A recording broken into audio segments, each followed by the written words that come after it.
chill.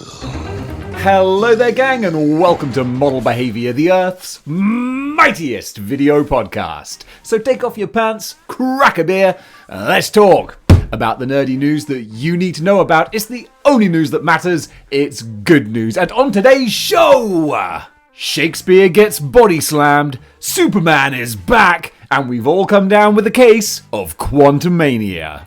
But as you know here at Model Behaviour, action figures always come first. No, sometimes not at all.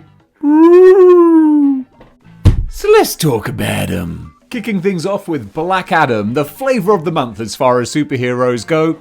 Beast Kingdom have given us their own version of this character at a 1/8 scale. It's kind of an unusual one. It's bigger than your Marvel Legends, smaller than your Hot Toys. Who's that serving? I ask you, Beast Kingdom. Who decided that? Regardless of the size, though, it does look really good. I mean, you look at those pictures. Look at that face. That is The Rock. That is a thumb with a face on it, which is The Rock. Little peanut head there. Looks fantastic. I dig it. And I'm allowed to call someone a peanut head because, trust me, if I shave this off, yeah, it's a peanut head. When I saw that I was losing my hair in my early 20s, I was like, okay, well, maybe I can Stone Cold Steve Austin this. Let's shave it all off and... Oh, no. Unfortunately, I don't have the charisma of The Rock, because, yeah, he can pull it off. Me, I'm clinging onto this for dear life. Anyway, this Beast Kingdom action figure does look beautiful, with all the different changeable heads and accessories and accoutrements. He's got LED, so you can get a light-up Shazam lightning bolt there. Looks super cool. We'll probably have quite a chunky price tag. I don't know what that's going to be, because they haven't even announced what it's going to be yet. The figure's going to be available, apparently, in the fourth quarter of next year. So they've got a lot of time to decide how much they're going to charge for this guy. I'm guessing about $150. That's what I'm saying. We're going to do prices right on this. See if anyone actually calls me on that in like 6 months' time when the prices are revealed. I doubt it. You don't even remember what I spoke about yesterday, do you? Nah, it's alright, neither do I. Anyway, this figure does look cool. Going over to Power Rangers and Cobra Kai. We were talking a while ago about a new mashup coming together. Well, Target have got the goods. These are Target exclusives, and they're following in the same veins of other mashups they've done, and they look kind of fun. So we've got a White Ranger Daniel LaRusso figure, which again just is your typical sort of ninja gi, but with a mask. It's kind of fun, but it's not as creative as like the Street Fighter ones. Those are super cool. This is more of a fun little mashup, I suppose, which is what they're all meant to be, I guess. So yes, we've got Daniel LaRusso with the White Crane mashup together. Then we have the Samantha LaRusso Pink Mantis. I keep saying mashup, but that's what it is. I need to get a thesaurus and get a new term for mashup. But there you go, combination. We got the LaRusso, pink thingamajig, Mantis. Wow, words are hard right now. And then finally, the third one is actually the one I think looks really fun. This is a skeleton putty put together. I really hate repeating the same words. But this one is cool, because also it's going back to classic, original OG Karate Kid with the skeleton costumes. And combining that with the putty, that's a great little idea. You could have so easily just done Cobra Kai putties, but doing the skeleton style, I think that really lends itself. So yeah, these look kind of fun. Definitely not essential for my collection, but I can appreciate something silly. I'm quite a silly person. So these figures are exclusive to Target, pre-orders are open now, and they're going to retail for $29.99 each. Wait, $29.99 each? Ow! That's more than I was expecting. I literally just read that off the auto cue Ron Burgundy style, and I was like, damn! Hasbro are making bank. Well, they need to. Have you seen their stock report lately? They ain't doing so good. I mean, that's actually... No, there's been all these talk and news and stuff about Hasbro falling profits. Like, it's still profits. Like, they're not making as much as they were, but they're doing fine. Alright? Don't go sending them a gift basket anytime soon. Hasbro are okay. Neca continue their 31 Nights of Fright with a couple of bobblehead, head knocker thingamybobs. Desk toys, I suppose. That's for people who work at desks. Not me, though. Nah. Work in my parents' attic. That's living the dream right there. Actually, I tell a lie. Like, I do literally work at a desk, I suppose. But it's more of that kind of Dwight Schrute cubicle kind of desk that I imagine these kind of things sit on. Anyway, I digress. I've never seen the Conjuring movies, so not familiar with the Nun or anything like that. However, Billy from Saw, with the little mannequin guy with the swirly-wordy cheeks.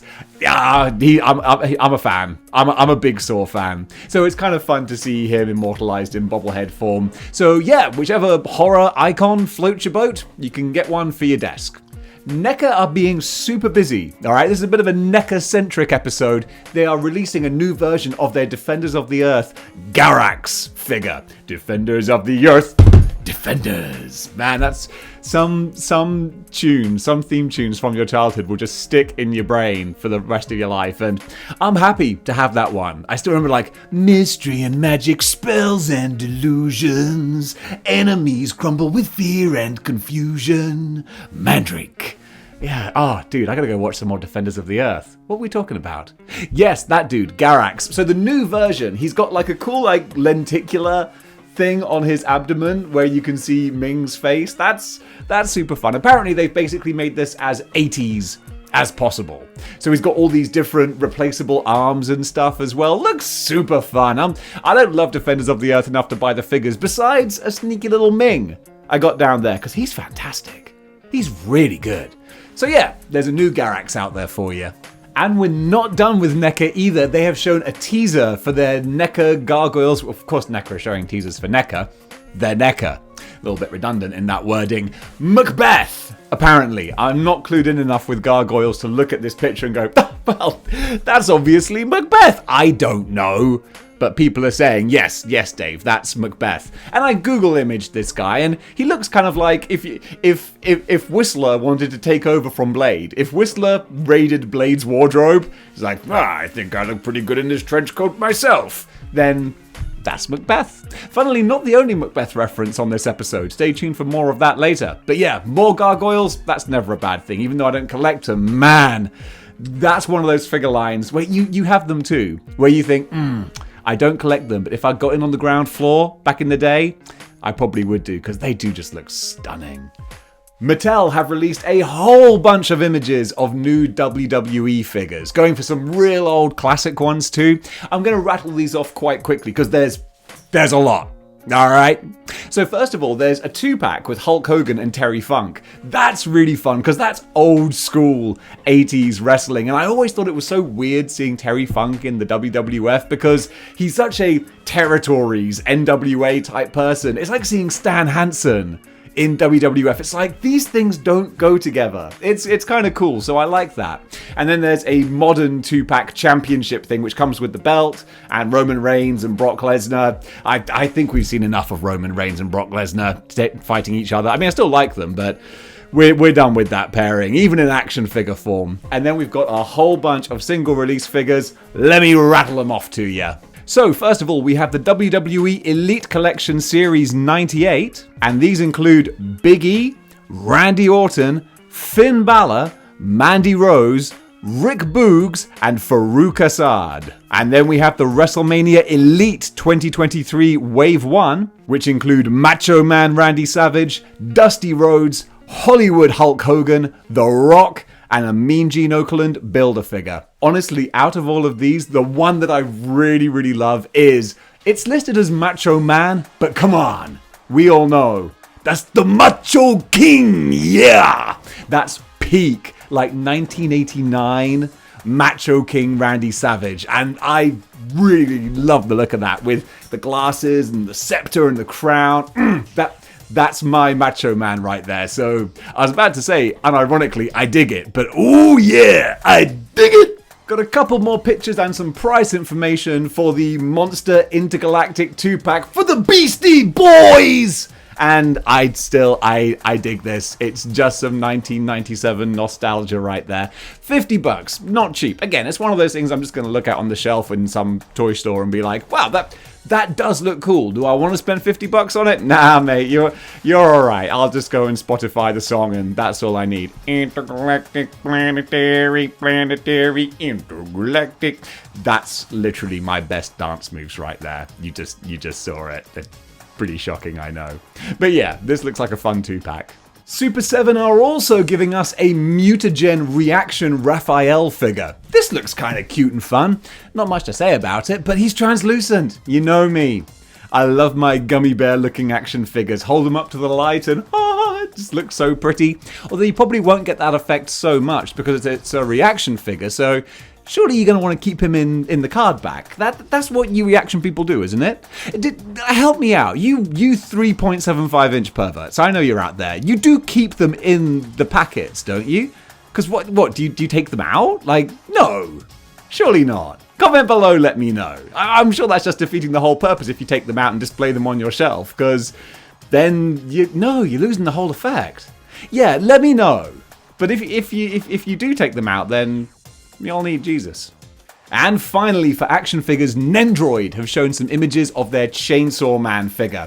Now, Chainsaw Man, apparently, like, he's the big high muckety-muck in anime right now. People love the anime weebs, basically. Alright, all you otaku, anime nerds out there, you'll love your Chainsaw Man, apparently. Well, enough so to get action figures. And look, I do like the bonkers look.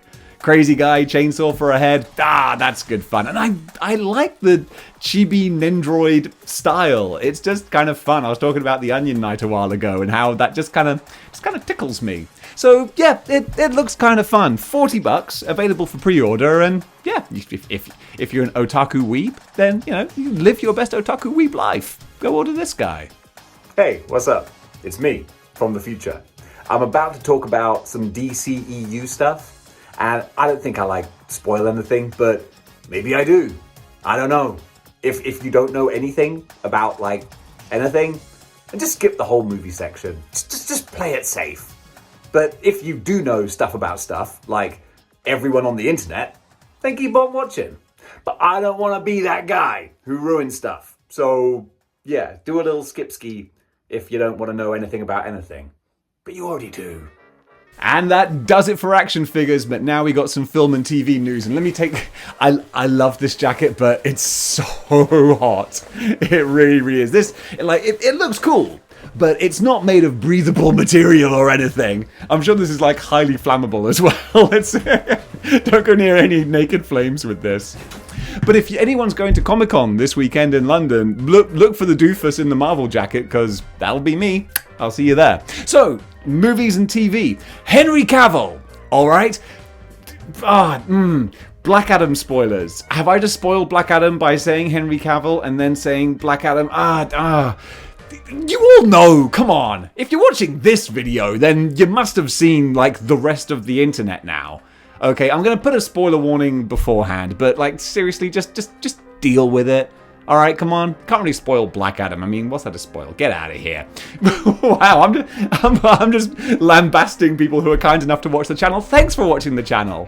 I don't mean to be mean. I try so hard to not screw up and spoil stuff, and here we are. Anyway, Henry Cavill is back as Superman officially now. So even Henry Cavill's spoiling it. Alright? So give me a break. He went to Instagram and he posted a glorious looking picture of himself as the Man of Steel, and then gave an official press release saying, guys, I wanted to wait for the weekend so you could all go see Black Adam. So if Henry Cavill says it's okay, then I'm gonna talk about it. He's back as Superman, baby. And this ain't no little step in cameo, hello, how's your father type thing. No, he is back for good. Take that style. So we had all the rumblings about Man of Steel 2.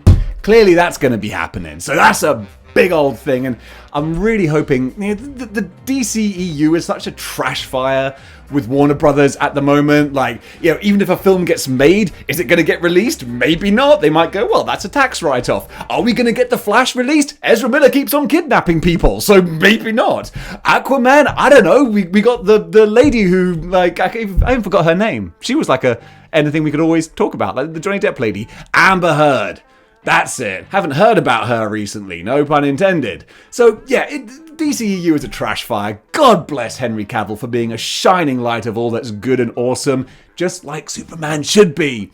So yeah, Superman's back. Maybe they can just burn everything else to the ground and start fresh with the Cavster. That's what I call him when we hang out. I'm like, hey Cavster, what's up? He's like, why'd you call me Kavta? I was like, I don't know, I just mispronunciated your name there. It's like, you're a schmuck. I know. Hitting the internets last night was the Ant-Man and the Wasp Quantumania trailer, and I gotta say, I do really like the look of it. And occasionally, you know, that can be a bit of a worrying thing. I don't think I've ever seen a Marvel trailer where I've watched it and gone, well, that looks bad. And then, unfortunately, you know, I will go and see the movie like Thor Love and Thunder and go, well, that was bad. So there's no guarantees it's going to be good. But so far, Ant-Man is one of the consistently quieter, just good Marvel franchises. This is the third Ant-Man film, and no one really talks about the other two, but they were decent. And this looks like another film that's gonna be decent. We're going deep into the quantum realm, in case you didn't know. I mean, guys, you've watched the trailer, so why am I gonna tell you anything about it, besides the fact that it looks like a lot of fun, and man, choosing Yellow Brick Road from Elton John for that theme song, oh, that hits me where I live. I've always loved that song, grew up with it in the 80s, and applying it to this trip into Wonderland, basically. Oh, I think there's going to be, maybe it is just because the song was kind of hitting me in the feels. I think this is going to be a feels type movie. I think there's going to be some real family dynamics, maybe some noble sacrifices, or the tease of a noble sacrifice that then is saved at the end. I'm fine with that. Tease my heart, play with it, tug on those strings. I'm down to clown. Love the look of Kang the Conqueror, although we've only had like a little glimpse. And Bill Murray. Don't know what Bill Murray's doing, but I'm always happy to see Bill Murray if he's happy to be in the movie he's in. Cantankerous old curmudgeon that he is. But so far, this has been a really encouraging opening to Quantumania. I hope they can stick the landing. October 27th, 2023, we are getting a new Saw movie, and I am so down for this. I love the Saw franchise for its highs, lows, and bloody middles. I dig it. Whether it's like auteur-style cerebral horror or just utter trash. Of which a lot of it is, but it's entertaining trash. And more to the point, we're getting Tobin Bell back as Jigsaw. He's aging a bit, but I don't care. Is it probably just going to be like a flashback kind of Jigsaw? Yeah, I'm sure it will be. I don't mind. I just love building on the mythos. I love it when a movie franchise writes itself into a corner, but they still want to make more movies, so they're like, how can we get out of this? So I want to see them do something completely stupid and bonkers to bring Tobin Bell back. I don't think they will. I think they'll just do another kind of boring, oh, it's a flashback story. Because that was what was really disappointing about the last movie with Tobin Bell, was I was thinking like, how? How are they going to bring him back? Is he actually supernatural now? Does he have a twin brother? And then they just go through the whole movie and go, oh yeah, it was like a prequel. Like, the most boring thing you could have done. So I'm sure... I'm trashing this new film that I was just excited about seeing. But look, I'm going to reserve judgment. I want to see it. New Saw, new traps, new horrible, disgusting kills. I'm down to clown. Bring it on next year. And speaking of franchises writing themselves into a corner, I went to see Halloween Ends last night. And you know what? Okay, little spoiler section here, alright? If you don't want to know anything that happens in Halloween Ends, skip on to the next one, okay? You got fair warning. I'm going to wait for you. You still here? Of course you are. You don't want to miss a thing, do you? Halloween Ends, it's not that bad. It's actually, I genuinely, I quite enjoyed it. It was not what I was expecting at all. And I think that's what annoys a lot of people. This movie's barely about Michael Myers. He's there, but not much. They actually lean into the fact that this dude is pushing 70. And for the last 2 or 3 years, he's been living in a sewer.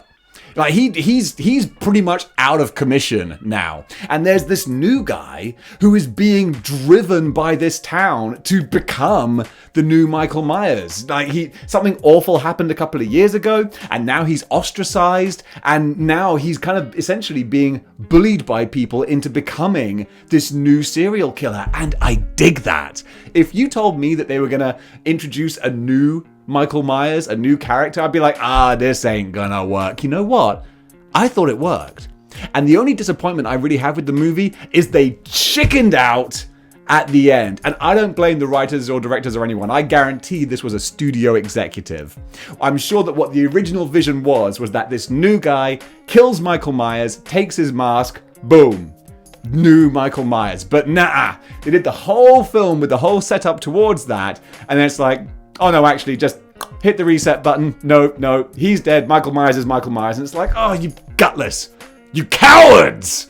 And then we got like the most belabored, slightly comedic senior citizen fight in a kitchen between elderly Michael Myers and elderly Laurie Strode. In which elderly Laurie Strode, probably with arthritis in her wrists, bless her heart, overpowers and defeats Michael Myers. And it's like, jeez Louise, what are you doing? I'm fine with Michael Myers being nerfed. Like, he's supposed to be human. He's an elderly man who has been shot, stabbed, blown up, run over, forced to watch model behavior on repeat, all the worst tortures you can imagine. I'm fine with him actually being a beaten up old man now. It's interesting. Then just hitting the reset button at the end. That was sad. They could have just saved it by having replacement Michael sit up at the end, and he'd be like, oh no, he is the new Mike. No, he's dead. Everyone's dead. Yeah. So that was a shame. But the premise, the lead up to that, I dug it, because it's very rare that I'll watch a movie in a franchise and I'll be sat there going, where is this going? Because that's what I was wondering. Where is this going? Because about half an hour, 45 minutes in, you realize, like, this ain't a Halloween movie like you were expecting. And you know what? I really appreciated that. Is anyone still watching this review, or have you all skipped on to the next segment? I bet you have, haven't you? That's alright, let's skip on. A couple of comic book recommendations. This is one that was previewed a while ago, but I just found out about. The Crimson Cage. This is pro wrestling meets Macbeth. I dig that as a concept and a mashup. Set in the mid-80s territory pro wrestling days, it's this kind of take on the Macbeth story. I want to read this, because the idea of territory wrestling, the grubby mid-80s, like, that is actually ripe and rife for horror and dark kind of storytelling. Let me read you the synopsis. Double, toil and rumble. Brace yourself for a no-holds-barred reimagining of William Shakespeare's Macbeth from the critically acclaimed creators of Sync. New Orleans, 1984. Chuck Frenzy is the main event star of the local Louisiana pro wrestling territory, but yearns for something greater. A fateful encounter with a trio of terrifying beings in the bayou gives Chuck a glimpse of championship glory beyond his wildest dreams, if he is willing to do something terrible to achieve it. Join writer John Lees and artist Alex Cormack for a thrilling new vision of the classic tale of ambition and madness. Pro wrestling and Macbeth. I'm down for this. I'm gonna go look it up. DC have released solicitations. That sounds weird. Soliciting. Well, the soliciting is fine, but whenever I hear it, I think of, like, prostitution. DC are soliciting people? How dare they think of the children? But we've had a solicitation for Batman and Spawn, the one shot coming out in... Is it coming out in December? I think it is. I'll double check. But I want to see this. I remember the old 90s crossover. Let me read you the synopsis for the new one. I'm going to do the voice. Shall I do the voice? I'll do the voice. Two dark heroes cursed by tragedy find their paths again crossing, but not by choice. What sinister foe is at work, pitting the Dark Knight against the Hellspawn? From the shadows of Gotham City to New York City, this epic event is the blockbuster you've been waiting almost 2 decades for. Starring Rob Schneider. Little South Park reference for you there. Yeah, I'm looking forward to this. It should be good. Hopefully. And some comic book covers that kind of caught my eye. Catwoman 50. You know, it's always great when they reset comic book runs, because then you can always get new milestones coming up. So Catwoman has a new issue 50, and let me give you the lowdown for this one while I show you some pretty pictures from it. Punchline and her Royal Flush gang are causing mayhem in Alleytown, and things are blowing up. Literally. So Catwoman calls in backup. We all know that Cat has 9 lives, and the same can be said about her gang. But what's a 9-person heist without a little danger? Maybe some death. And those handcuffs definitely don't look like the sexy kind. But what's worse is Selena has bigger things to worry about right now. Like her ex-lover and current lover in the same room. At least she's criminally good at being bad. You know what? What's really interesting is actually reading that synopsis slightly put me off wanting to read that issue. It actually read like the worst sitcom read, tonight on Friendsfeld, Joey has a date with Chandler, but Monica's twin sister. Oh gosh, is that what Catwoman's doing now? Maybe I won't recommend that after all. The covers look nice though.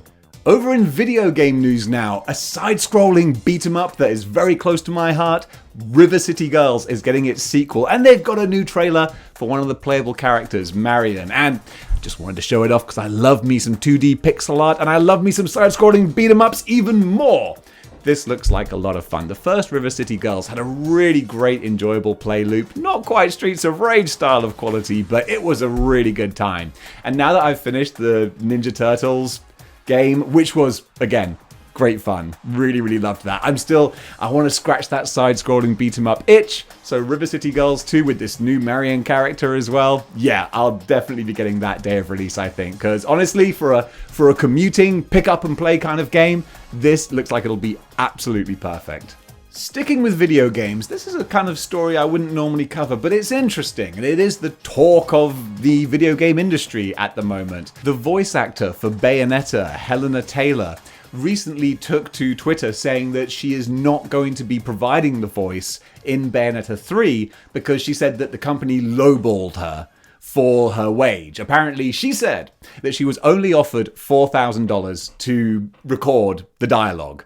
And of course, people were aghast. People were saying, like, that's disgusting that this company is only paying her that much. She's a professional voice actress. Like, she has provided the voice for all these different versions of the game. She's iconic for that role. That's really gross. And I kind of agree, until the company themselves then came out and said, well, that's not entirely true.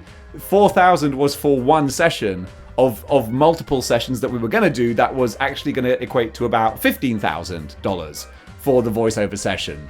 And still, like, that is arguably low, but the fact that there was some, I have to use the phrase lying by omission, because that's what the voice actress did. She didn't lie, because she was being offered $4,000 for one session of several. And that's the problem then. You lose your credibility. And the company has said, oh, well, there was, stringent negotiation talks. We were trying to get a good deal with her, but eventually, they fizzled. We just hit an impasse. And then she comes back and says there were no negotiation talks. Negotiations were over quickly. So where do we stand on this? Well, no one looks good. But it's the talk of a lot of people who are into the video game realm. And sadly, of course, a new actress has been coming to do the voice for Bayonetta 3. And now she's getting hate from trolls online who are like, oh, you're a scab, you're coming in, you're taking this work. No, first of all, shut up, stop. It's such a shame that, like, there are just awful, horrible people on the internet who will take any chance they get to be able to say something mean to someone. And that's just like, I know that, like, the folks who watch this channel don't. You're actually, to a number, you're all just really good, lovely people. You really are. Either that or the YouTube filter is working overtime. But you genuinely are. But there are people who are just putting out so much hate to both voice actresses, the one who withdrew and said she wasn't paid enough, and the one who came in to replace her. And it's just kind of a shame that no one's looking good. Except for the lady who came in to replace her. You're working. More power to you. I would do the same. But yeah, I want to support the lady who said that she wasn't being paid enough. But the problem is she ruined her credibility by not being completely transparent. If you're going to stand on a pedestal and voice your opinion as being this thing that people need to believe in, then you gotta be open and legitimate and not be like, this is what happened if you don't include this. And that's the difficulty. So yeah, I just wanted to talk about it because it's interesting and it's all in the news and up in the air at the moment. And all I'm going to say, we don't know exactly what happened. We weren't in those negotiating rooms. The only thing that we can control is how we respond to it. In my case, I just read an article and regurgitate the information. That's what I do on a daily basis. But when it comes to attacking people online with comments and tweets and all sorts of ghastly stuff because that's just what you want to do, man, it makes me sad to hear about that. And I hope I haven't made you sad to hear about it because you're some of the good guys and I love you for it. Let's move on. Over in Cosplay Corner now, I want to give a shout out to Cassandra Cosplays. Just fantastic makeup that is done here with some of these more alien type effects. Looks so cool, but then when you marry it with some high-end photography, with the sets and lighting that go into these kind of tableaus that she arranges, that is what kind of crosses over that line from like a little bit of, you know, Sunday weekend cosplaying to, whoa, this person's going legit. Like this is some pro style stuff here. And I dig that. So I wanted to point him out. I forget, what's the name of the alien? The Twi'lek? Is that it? The aliens with the thingamajigs from Star Wars? Those. Her one of those. Man, really impressive. So yeah, double thumbs up. Go check out Cassandra Cosplays on Instagram. She's got the skills to pay those cosplay bills. And finally, just when you thought it was safe to go out in your backyard, that's there waiting for you. Don't worry though, it's just a humble garden ant, but it's been taken in super up close detail with a Nikon camera as part of a photography competition. A photography competition. That's like a photography competition about faux noodles. Little just mash up of words there. I might have to start my own competition. Stop getting distracted, Dave. Nikon did a photography contest. This guy was either one of the winners or one of the most featured ones. Let me try and pronounce the name of the photographer here. Lithuanian award-winning photographer Dr. Eugenijus, I don't know. Eugenijus Kavaliauskas. Eugenijus Kavaliauskas. Hopeless. That's not me making fun of a name, that's me embarrassing myself by not being able to pronounce a name that isn't strictly Western, biblical. Oh, it was John Jones. Like, I can do that. Anything that's slightly outside of that, I'm like, nah, man, I got nothing. But this is a picture that's been doing the rounds on the internet a lot recently, just because it's cool. You ever looked at a picture of an ant's face like that before? I don't think so. Well, you probably have, because it's being shown everywhere at the moment. And now, it's being shown on Model Behaviour, which means it's officially uncool. And gang, that does it for Good News for today. Thank you so much for watching. What did you think about the stories listed? Comment below. Let me know. And also, if you want to support the channel, then don't worry, you can do. You can go over to patreon.com/displaying-model-behaviour, toss a couple of bucks my way, and it helps me keep the lights on and get these shows out to you on a near daily basis. That's what I'm trying to do with Good News now. I want to do Good News every weekday and then pepper in like a couple of special action figure episodes here and there. Am I going to be able to stick to that schedule? Probably not, because I still work my 9 to 5. But you can change that by going over to Patreon. Or you can support the channel just by watching and giving a little thumbs up. Massively appreciated. So gang, thank you for watching, and until next time, keep displaying model behavior.